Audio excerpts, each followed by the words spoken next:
Mahirap makipagplastikan. Yan daw ang dahilan ni Senator J.V. Ejercito kaya hindi sumama sa mga senador na nakipagkita kina Pangulong Bongbong Marcos. Magbabalita si Ria Fernandez.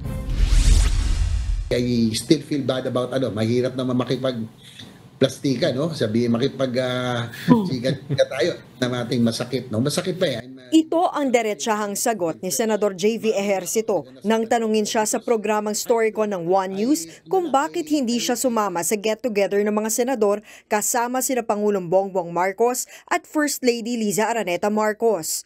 Wala rin sina Senators Nancy Binay, Sonny Angara at Joel Villanueva. Sila ang mga hindi pumirma sa resolusyong palitan si Senador Mig Zubiri bilang Senate President. Paliwanag ni Ejercito, baka maging awkward lang kung dumalo sila. Napakahirap naman makipag-small talk doon sa mga taong alam mong nagtanggal sa iyo sa pwesto. Si Minority Leader Coco Pimentel naman, inaaya na raw sila sa minority. So we're still weighing things.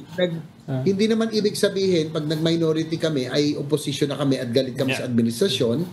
Nakabreak na ngayon ang sesyon sa Kongreso. Pero plano raw magkita ni na Senate President Cheese Escudero at House Speaker Martin Romualdez para pag-usapan ang priority bills pagbalik ng regular na sesyon sa Hulyo. Ayon sa bagong Senate President, malabo munang umusad ang pagdinig ng Senado sa Economic Charter Change. Nag-resign kasi si Senator Angara bilang chairman ng Subcommittee on Constitutional Amendments na may hawak ng economic chacha. Bukas naman daw si House Speaker Romualdez na makipag-usap kay Escudero. Ayan ang pinakamaganda sa demokrasya. Lahat yan pwede pag-usapan, ipupulong-pulong natin, makafocus tayo. 126 members voting in the affirmative, 109 in the negative, and 20 abstentions. House Bill number 9349 is approved on third and final reading.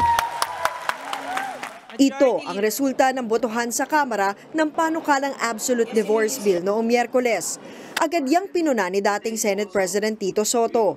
Dapat daw kasi mayorya ng boto ang pumabor, kaya talo raw dapat ang mosyon sa pagpasa ng panukala. Kahapon, itinama na ng Kamara ang numero, paliwanag ng House Secretary General. Yung time ng voting talaga, yun yung resulta, 131. Yun lang, if you recall, during the voting do sa itong bill na to, nagkakagulo sa harap ng secretariat Kanya-kanyang submission doon, yung iba binubulong, ito boto ko. So, hindi nagtugma yung actual votes doon sa ni-report ng secretariat, which was immediately corrected naman.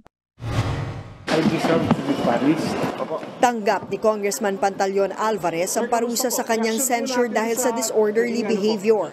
Nag-ugat ito sa reklamo sa kanya dahil sa mapanirang pahayag sa mga kapwa-opisyal sa Davao at seditious statements ng himuki ng AFP na mag-withdraw ng suporta kay Pangulong Bongbong Marcos. Pinagsabihan siya ng Kamara na maging maingat sa mga gawa at pananalita sa publiko.